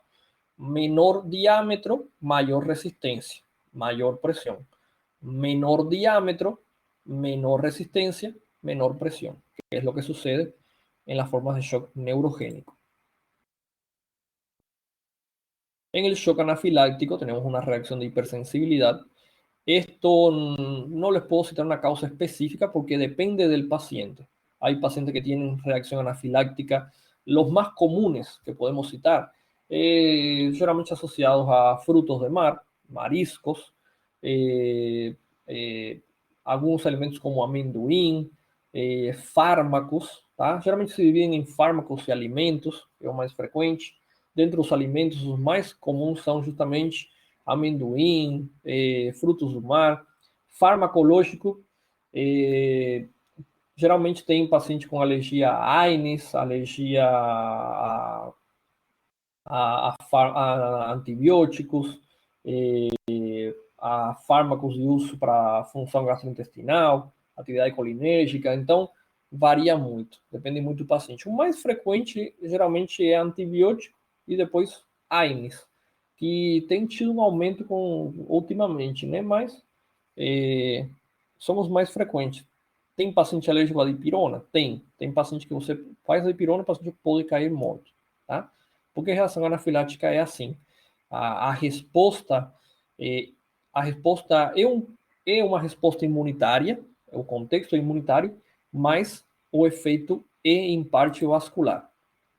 vean que la sintomatología asociada al cuadro de anafilaxia es un cuadro de hipersensibilidad, tiene elementos asociados a respuesta a alergenos, pero obviamente esto es aún más exacerbado. La mortalidad del cuadro anafiláctico es asociado a dos factores: la respuesta vascular, que es el shock, que es vasodilatación, y justamente el edema de glotis asociado, a lo cual genera obstrucción al flujo aéreo. ¿tá? Incluso el edema de glotis es mucho más rápido que la respuesta vascular. Tá? Ou seja, a obstrução ao fluxo aéreo vai ser mais rápido do que o quadro de choque se estabelecer propriamente. Tá? Generalmente la mortalidad es por la el bajo volumen aéreo. Tá? O paciente faz dificuldade respiratória e seguramente pode chegar a óbito. Se não está num ambiente hospitalar, se ele não tem fármacos que utilizar, né, durante esse processo, pode chegar a óbito. Tá? Então, muito cuidado. Tem paciente que a apresentação antigênica acaba levando ao quadro anafilaxe. Esse paciente que hoje comeu um camarão e deu uma urticária, comeu a segunda vez, teve urticária e tosse, não vai ter terceira. A terceira provavelmente já vai ser anafilaxia, tá?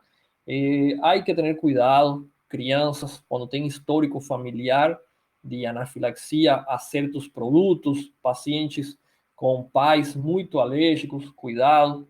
Em nosso meio não é tão frequente, nos Estados Unidos, em Europa se usa mais, em América do Norte, né? Canadá também, e em Europa se usa mais o que é chamado de EpiPen, é uma caneta, né? Tem o tamanho de uma caneta, na verdade o que tem dentro é epinefrina, e simplesmente ela tem uma pequena agulha intramuscular, você tira a tampa e, pum, crava uma região muscular. Geralmente, o quadríceps, né? Que é o de maior absorção, pelo território muscular, né? Em nosso meio não é tão frequente, mas se vende. Eu acho que é um pouquinho caro. Me falaram uma vez que em Brasil está entre 300 e 400 reais, mas é 300, 400 reais que você não sai final de semana a beber, mas compra seu EpiPen e tem na bolsa e vai salvar a vida. É só uma utilização. Usou, jogou fora. Mas o efeito é imediato, tá? Quem tem esse tipo de alergia ou que tem familiar com essas características, tenha um em casa, não está demais. Começou o quadro, você já tira e pum, crava na pessoa, tá? En nuestro medio es menos frecuente ese tipo de alergias por ejemplo, amendoim. En América do Norte é mais. Isso é uma questão mais genética. Mas em nosso meio já vi quadros desse tipo associado a, por exemplo, kiwi, abacaxi. Eu tinha uma pessoa conhecia que tinha supostamente a chocolate. Realmente nunca confirmei essa informação, mas pode ser. Pode ser que seja algum químico do processamento do cacau, e não propriamente o cacau, mas a pessoa, no caso, referia a ter, né? O mais frequente é a frutos do mar e farmacológico. Isso a gente sempre pergunta, no caso, a utilização de antibióticos, de derivados penicilínicos, sempre importante perguntar. Los cuadros ya de shock séptico ya los habíamos descrito anteriormente. Es un cuadro de respuesta sistémica, un cuadro infeccioso. Lo más frecuente es de origen bacteriano, lo más frecuente, tá? Habíamos visto, eu passei inclusive um esqueminha para vocês, os quadros de a resposta vascular à sepsis e mais pelas endotoxinas que criam a resposta vascular e não tanto a própria bactéria. As endotoxinas vão gerar uma resposta tanto pelo sistema complemento, direta resposta endotelial, ou inclusive migração e proliferação de células brancas, são as linhas leucocitárias, principalmente polimorfonucleares, os quais finalmente liberam citoquinas, as quais são mediadores inflamatórios e de lesão endotelial. A ativação da via complemento vai estimular a proliferação de mastócitos e a liberação de histamina, e é vasodilatador. A lesão do endotélio, ela estimula a liberação de espécies reativas de oxigênio, a liberação de óxido nítrico e o fator de ativação plaquetário, os três geram vasodilatação e aumento da permeabilidade vascular, tá? O fator tisular, por outro lado, ele é trombótico, não estimula movimento vascular ou mudanças vasculares, mas tem alta probabilidade de evento trombótico. Por isso, esse paciente também tem uma alta predisposição a criar transtornos de coagulação intravascular, tá bom?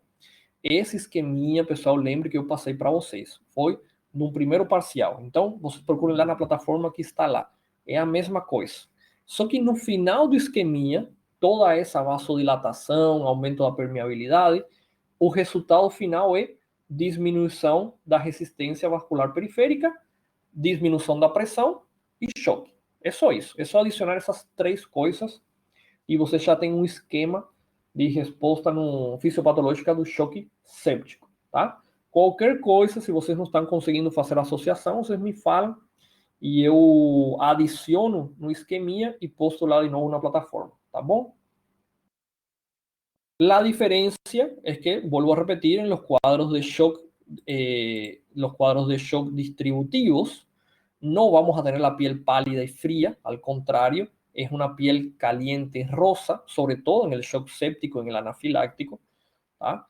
Eso se da por la vasodilatación. ¿Tá? Vean que todas las formas de shock finalmente nos llevan a disminución del gasto cardíaco, bajo transporte de oxígeno, baja presión arterial, ¿tá? Y finalmente vamos al fallo de función orgánica. ¿Tá? Obligatoriamente todos evolucionan de esa manera. Una cosa que quiero llamar la atención, yo coloqué esta tabla, no quiero que se pierdan en esta tabla porque hay cosas que no vamos a utilizar. Lo único que quiero que se fijen es en esta parte de acá. Mucho ojo con eso.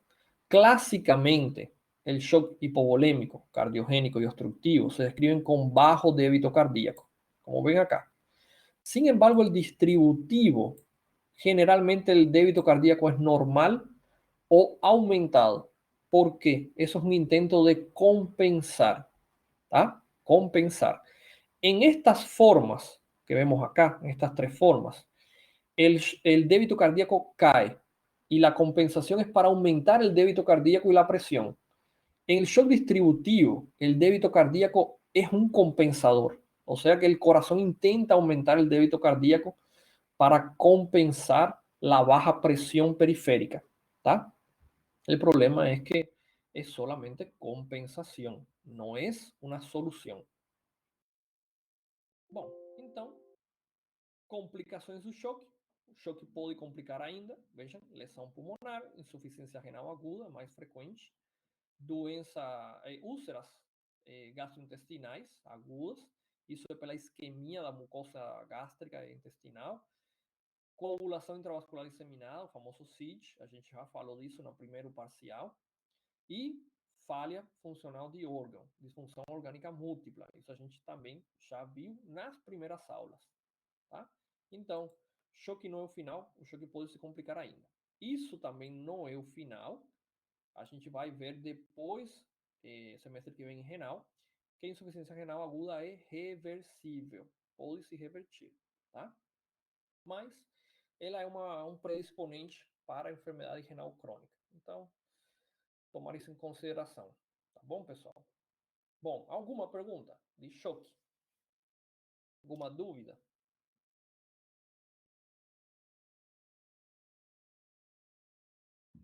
Perfeito, então.